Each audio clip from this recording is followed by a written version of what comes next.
So it's different. Anyway, coming back to this, right? Halala, as it's commonly known in Urdu, or tahleel, as they call in Arabic.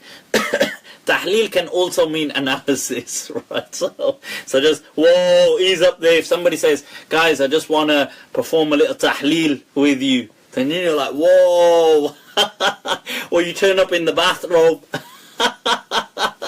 and the other person's got all their books open. So tahleel in Arabic can mean analysis. Okay, so just to kind of clarify that. Now, the thing is, well, what this means is making something halal.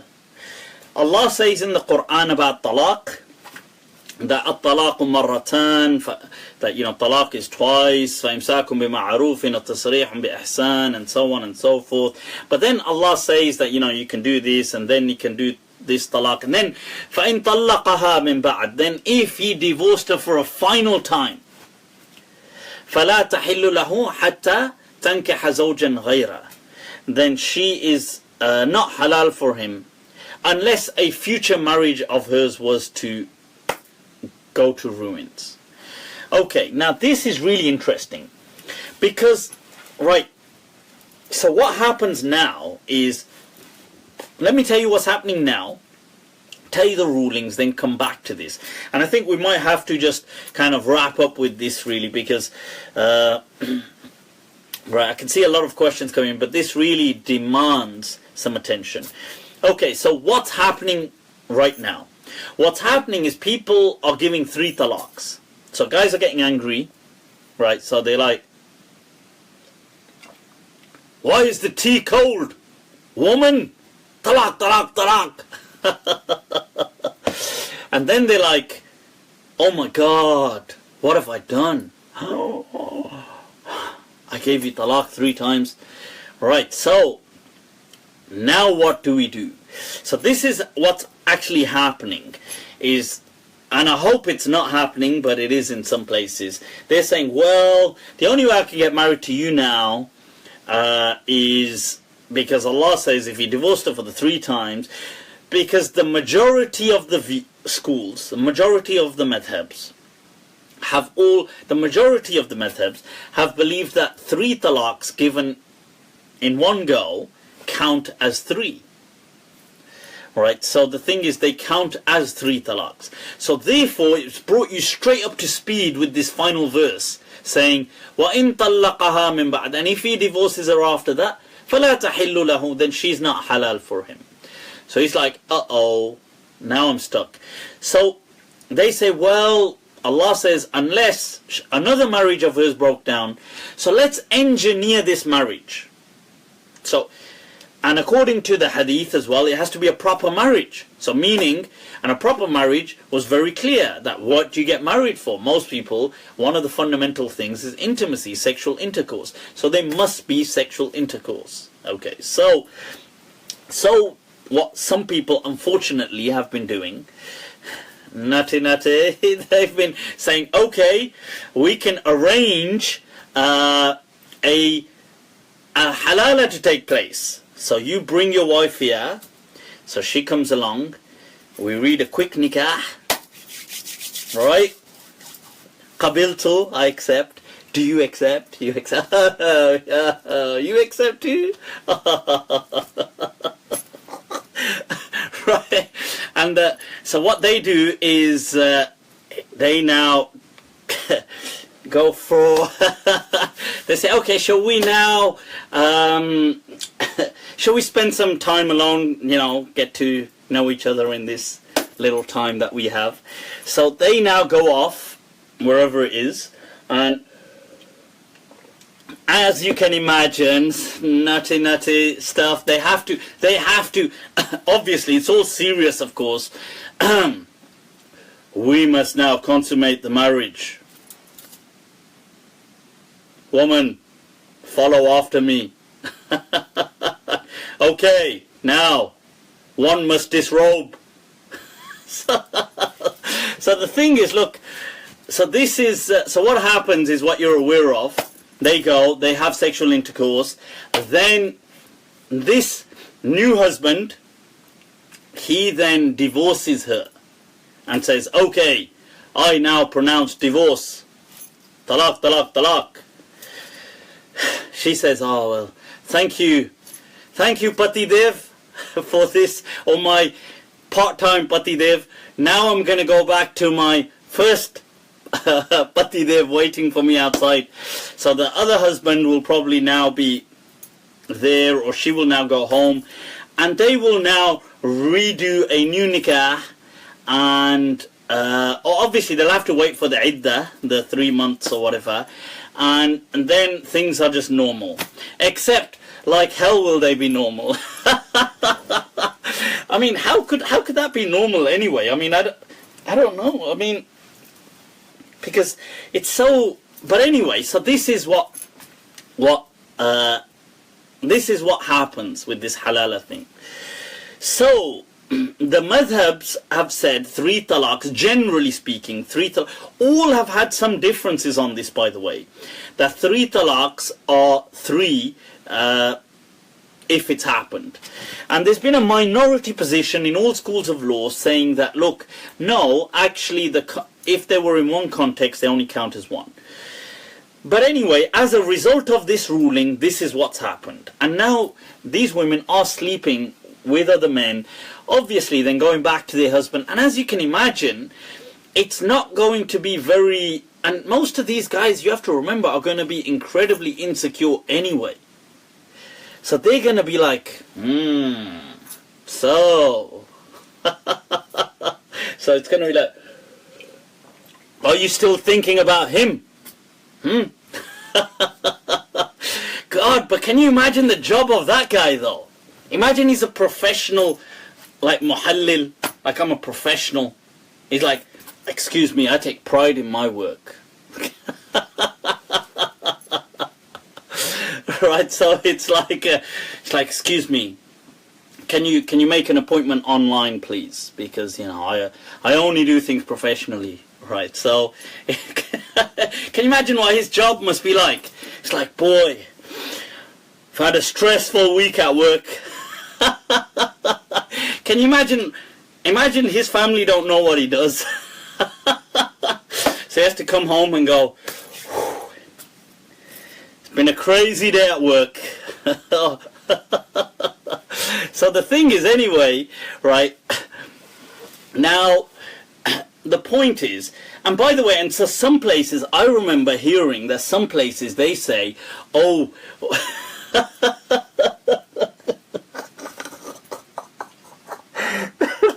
they're like, oh, can it be like this really, like a really weak man? Can it be like a really weak, kind of like a, oh, like, you know, you look at him really skinny or can it be like an old kind of frail man? Because, you know, you don't want like some strong guy. Imagine like a really manly man comes out, like it's like, it's like, you know, holding a cigar. It's like, you alright, bro? Boy, things would be incredibly awkward after that.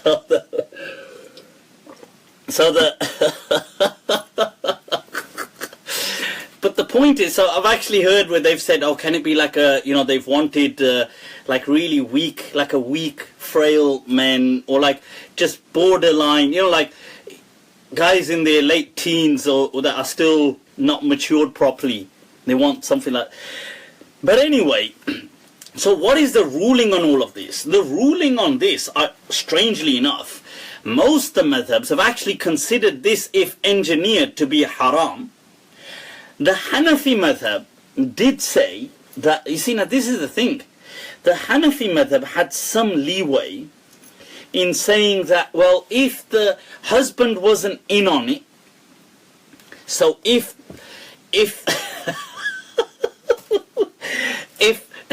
if a friend, hello friend, if a friend did this, set this up with the wife, the ex-wife, just to help that husband get back together with his wife, then it's actually a good thing.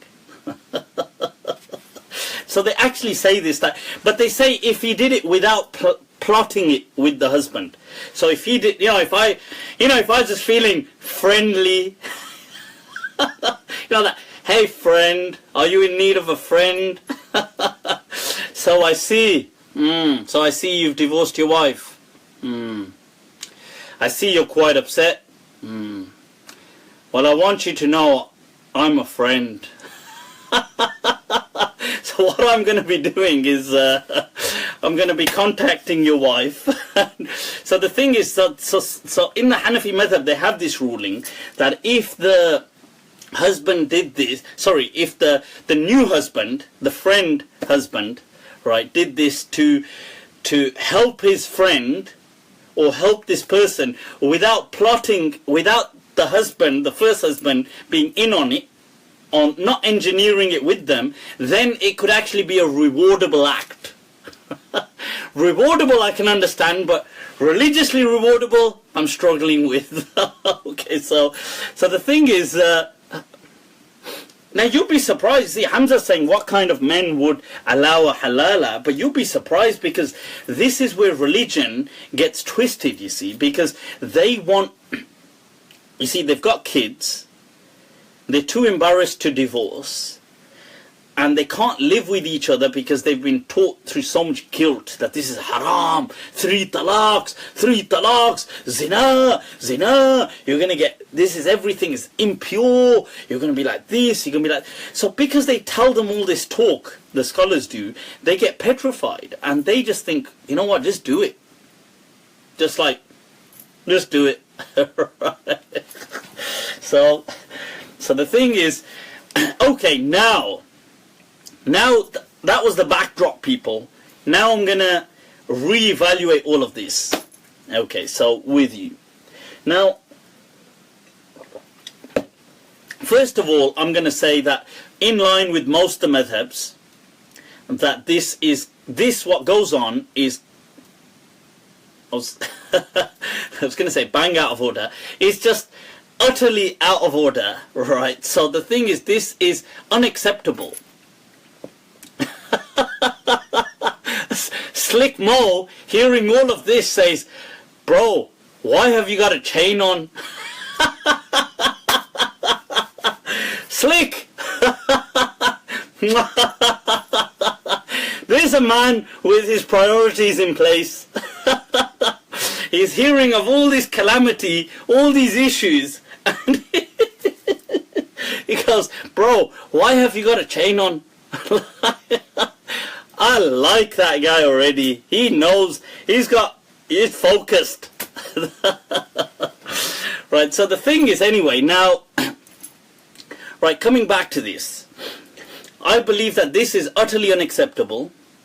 It leads to, obviously, it leads to not only a ridiculous future for the couple, for the intended couple, not the halala, not the muhallil, and the wife, momentary wife, but the actual first husband.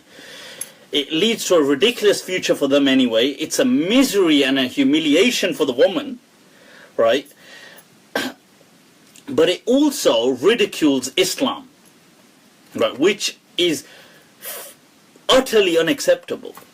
So the thing is, because when we're speaking on behalf of Islam, we're speaking on behalf of Allah and His Messenger. And that's something that we don't have, we don't have a right to do. Okay, not in this kind of manner. So I would say, not only would I say that we act upon this minority position, which is that in any like if any number of talaqs were given in one gathering, that they only constitute one. Not only would I say that, and that was the fatwa given by some ulama, they may be a minority, but within all madhabs.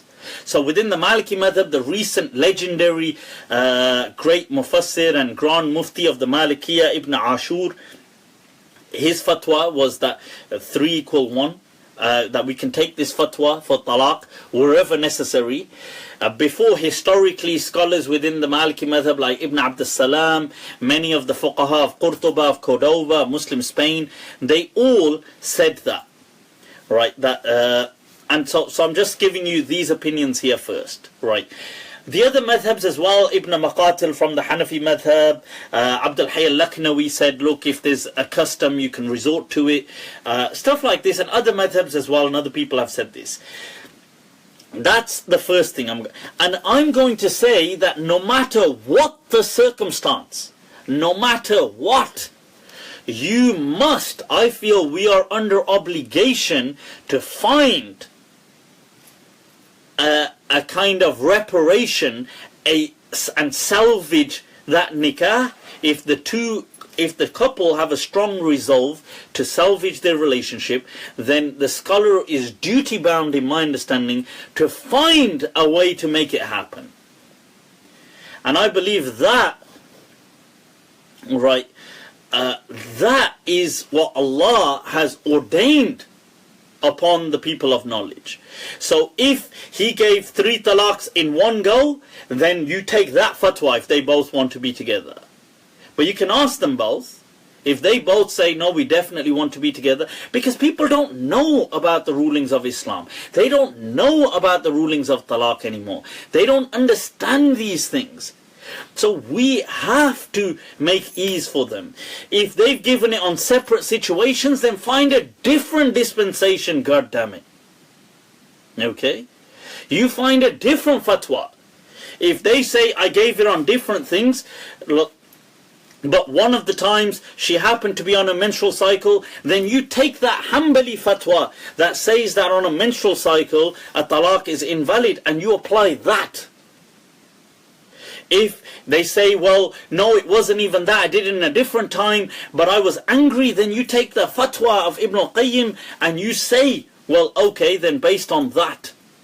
Look, if the couple have a strong resolve to get back together, you have a duty as a scholar to allow and facilitate that union. This is an obligation upon the people of knowledge.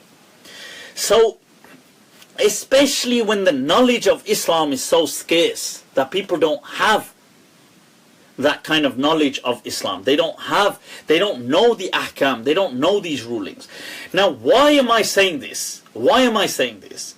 Let's go back to the origin. I want to go to the etiology of this problem. Where did this whole musibah, this calamity stem from? Let's take an etiological look, people.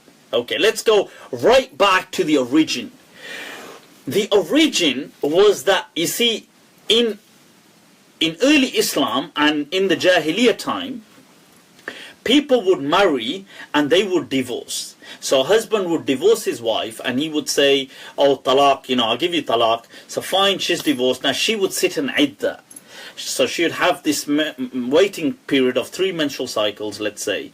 Now, she would wait her iddah, but before the iddah finishes, so let's say it's going to take her, let's just say it's going to take her 3 months, okay. Now, 3 menstrual cycles don't mean 3 months, but let's just say that for simplicity purposes. Now, when she's close to the final one finishing, he would say, oh, I've taken you back, I've done ruju'. Because a husband can revoke any talaq he issues. This is what the Sharia teaches. So he would take her back. So she would now say, oh, okay. Now, the moment he's taken her back, the next day he would say, oh, I'll give you talaq again. So now she would wait another 2-3 months. When she's towards the end of the cycle, he would say, I've taken you back. And he would go like this for 2-3 years maybe. He would have other women, other wives, but this one he would torture her. So she wasn't a free woman, she couldn't go and just marry somebody else. And she wasn't like a wife with him either. So this was unquestionably, undoubtedly this was dhulm, it was oppression. And Allah condemns this strongly in the Quran. And He says, وَلَا تَذَرُوهَا كَالْمُعَلَّقَةِ, that don't dare leave the woman in that suspended state. As a woman who is suspended. That either marry her or let her go. Imsakum bima'ruf or tasrihum bi ihsan. You either live together kindly or you part ways gracefully. That's how Allah sets the balance. So what happened to safeguard the woman. To safeguard the woman, Allah said, okay, now if he does it a third time, khalas, you don't have any more talaqs to issue. But the question here was, you see, a husband might just do this. He might say, no problem. Because she's vulnerable, when I divorce her the third time, I'll just say to her, hey, listen, you know what, I got a bit carried away. Sorry, I've been thinking about it. Let's just do another nikah. And then she'll probably say, okay, because she'll be on the rebound, let's say, and she'll be vulnerable as well in this scenario. Now, the moment he does the nikah, he does the same thing again. Says, I divorce you again. And now, the same thing. So how do you stop this? So Allah says that to safeguard the woman, He said, look, if you divorce her the third time, it's over, and I tell you what, she can't even marry you again. No.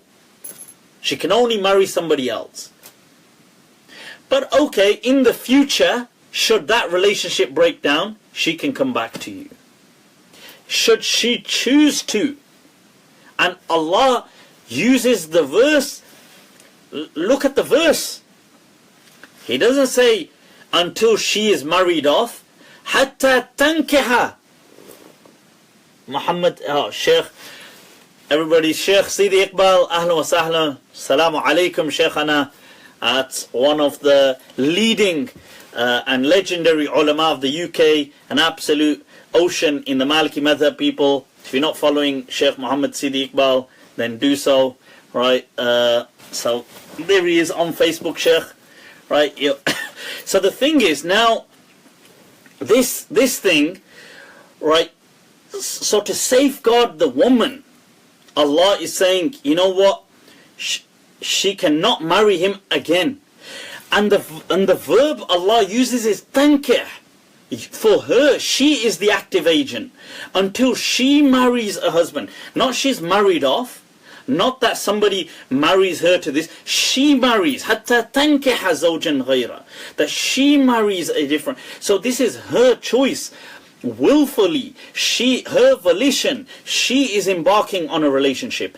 Yeah, if that broke down, right? If they, in arada islahan, if the two want to get back together and she wants to marry this husband again, she can. The first one. She marries. Look at this. She is the active agent. So this whole thing was done to safeguard the woman. Because it's the end of game now. It's like you can't really, it kind of kills the game. Because the husband that was kind of treating her like this toy, saying, oh, you're divorced, I'll take you back, you're divorced, I'll take you back. Well, she's gone now. You can't marry her anyway. Islam has stopped it. She's gone with another person. Now, you're not going to do that anyway, and you're not going to have that interest. So, this is what these verses of the Quran came down for. Okay, this is what they were revealed over.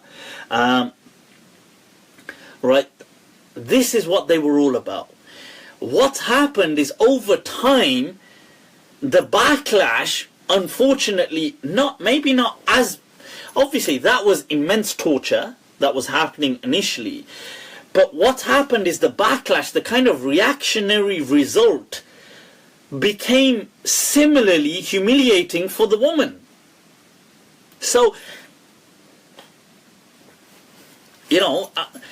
So it went from trying to safeguard the woman, and it landed in a way that it still ended up humiliating the woman. Now this was not happening like this in the time of the Prophet ﷺ, by the way. So in the time of the Prophet Muhammad ﷺ, this was not happening like this. But it starts gradually later, a few cases, and then as Muslim civilization develops, this becomes obviously a thing, because Muslims there becomes this culture of talaq. I'll give you talaq, I'll give you talaq. If you do this, talaq. If you do this, talaq. This becomes a whole, and this is something, it's silly, it's petty, right? It's ridiculous. The books of talaq, the book of talaq is the second largest book within the book of Sharia, after Kitab al-Salah. It's Kitab al-Talaq. It's massive. a huge chunk of that is all about people making oaths of talaq. Oh, if this happens, I'll give you talaq. If that happens, I'll give you talaq. People don't need to speak like that. This kind of thing is nonsense. And so what I would advise, as I've said before, that look, Islam is all about welfare, it's all about maslahah, it's all about preserving and safeguarding. Right? The ulama, somebody said there, maybe this was a punishment. Somebody said, maybe, whilst I was speaking, somebody had commented that maybe this was a punishment. Punishment for who? Punishment for the guy? What, like saying, oh, you said talaq. Look, I absolutely condemn people using this kind of language as a threat. Saying to people, like, if a husband says to his wife, oh, I'm going to give you talaq, talaq, talaq, I'm going to give you talaq, I'm going to give you talaq. That's just a child. Okay. Yes, I mean, talaq is there. If the relationship is broken, it's broken. But what I'm trying to say is that people who use this, that's unacceptable to start off with. Secondly, if he does use it, more than anything, he's in need of education. Yes, if the woman does not want to go back to him, then you do not need to kind of provide certain fatwa, because the woman is just glad the relationship's over. But if both couple have a strong resolve to get back together, then the woman shouldn't be further penalized and humiliated as a consequence of the husband not being able to, acting like an idiot. So husband says talaq, talaq, talaq. Now she has to go and spend a night with another guy to pay for him. I mean, that's ridiculous. That's absurd by any measure. So as I said, that look, if the couple have a strong, first of all, people shouldn't use these kind of talaq terms in that way. Secondly, if it does happen, then and both couple have a strong resolve to get back together, then I believe that Maulana Mabs, ahlan wa sahlan, then I believe that the shuyukh, that the ulama, especially in our day and age, have an obligation and are duty bound to find for the couple any ruling that will allow them and facilitate this union. Okay, because the whole thing is about trying to, if a family want to stay together, then Islam wants them to stay together. Okay, that's all I can say. Islam is not about breaking homes. It is about making homes. But if it's a different scenario if a relationship has broken down. If a relationship has broken down, then Islam is not going to impose an artificiality of a home. But where a family wish to stay together, it is absurd to claim that Allah wants them to be apart.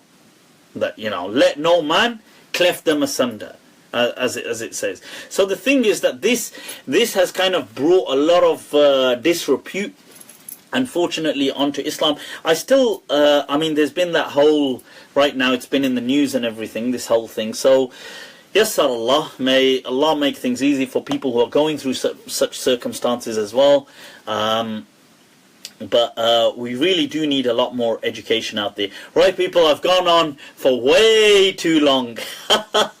I'm surprised some of you have hacked it. Right, I'm going to leave you to it, inshallah. Once again, if you are on Facebook and you've not added me before or followed me, then do so. I'm on Twitter as well, same handle, Mufti Abu Layth.